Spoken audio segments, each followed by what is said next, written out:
In this video, I'm going to run through the editing process in Lightroom to go from this raw, unedited photo of the Chaffinch on the left through to this final image here on the right. Okay, here's our starting point. I think the first thing I'm going to do is sort the crop out. I'm going to make it a vertical crop in 16:9.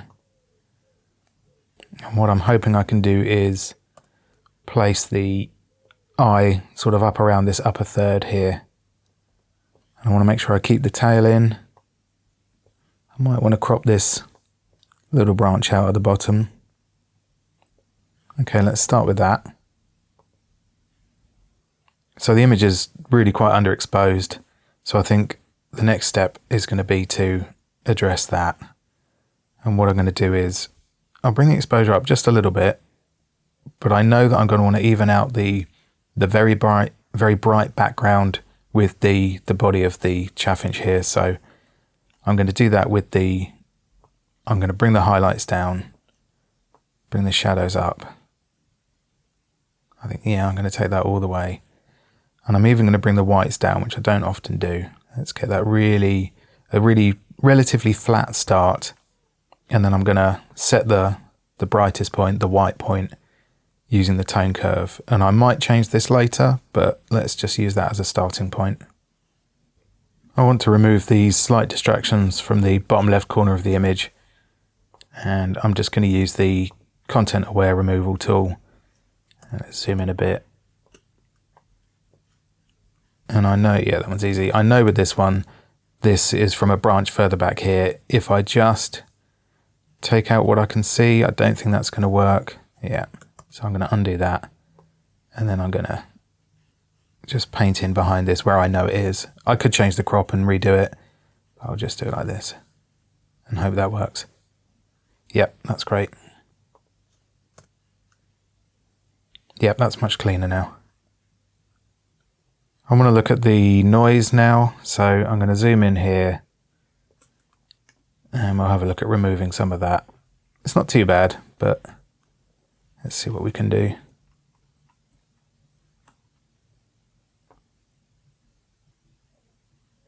I'll even zoom in a bit more. So there's without any. Let's just bring that down slightly. Yeah, that's fine. So I'm actually going to do something which is a bit of an artistic preference, I guess you'd call it. I quite often like to shift my skies into a more cyan colour, I guess, away from regular blue. Don't know why, it's just a preference. I like the way it looks generally. So I don't think I need to mask the sky because there's not enough blue in the subject for it to make a difference. So all I'm going to do is grab this blue hue and just move it ever so slightly into cyan. There's just something, for me, there's something more pleasing about that colour. I can't tell you what it is, but I just like it. So just a little bit like that. So now I think I'm going to mask the Chaffinch, the subject, and then see if we can get some more detail out of the feathers with clarity and texture. So I'm just going to use subject mask and then see how that's done. Yep, that's a pretty good job. It's selected some of this twig. I'm not sure if I'm that bothered about that, and it's actually selected some of this branch here as well. I think I will make my adjustments and see how it looks afterwards. So let's zoom in. And then we're going to look at clarity and texture and sharpening, I think, to start with. I always start with clarity because it seems to, well, because it makes the bigger difference. Okay, there's that bit of texture. And then also, let's look at the sharpening.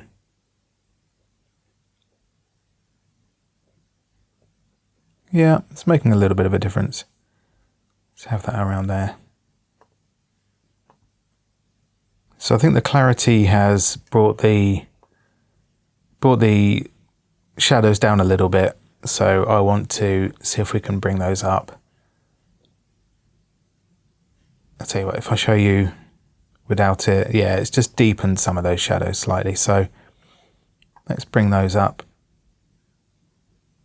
a bit. I don't want to make it too, make the adjustments too extreme so that it looks out of place, almost like it's been green screened. But I think we can go to something like that, and then that's nice and bright.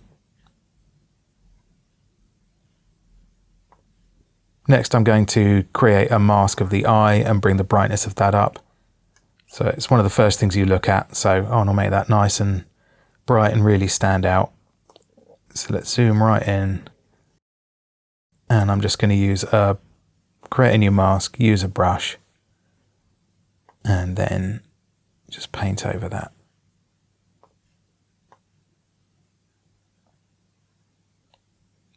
Like that. I don't know why this keeps defaulting to -1, but there we go. Okay, and now I'm going to probably just use the curves, just really brighten that up. That's kind of emphasizing a lot of the pixelation, so I'm just going to, let's have a look, maybe use noise to smooth that out. Yeah, just a bit. Okay. Yep, that's much better. Okay, let's start to think about some finishing touches. So I want to add a vignette that will help focus the viewer on the main subject.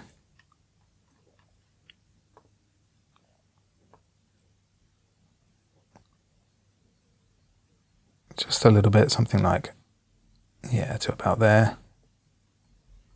I also want to add a linear gradient from the top left and the bottom right and just darken that down slightly. So let's just select linear gradient.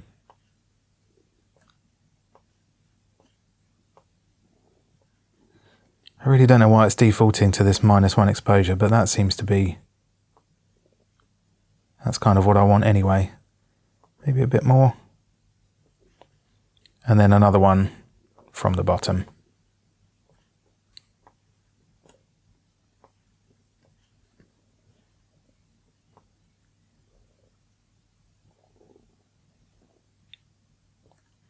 And I might go back to the vignette as well, bring that down slightly again, just to really help the subject stand out. Okay, now I want to look at perhaps the overall brightness and contrast.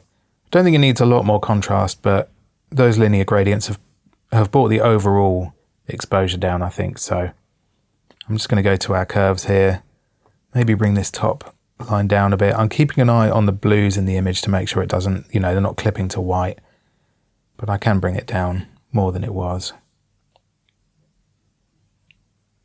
And then maybe let's bring the whites up, the brightness, and drop the shadows ever so slightly. Something like that. Right, let's take a look at a before and after.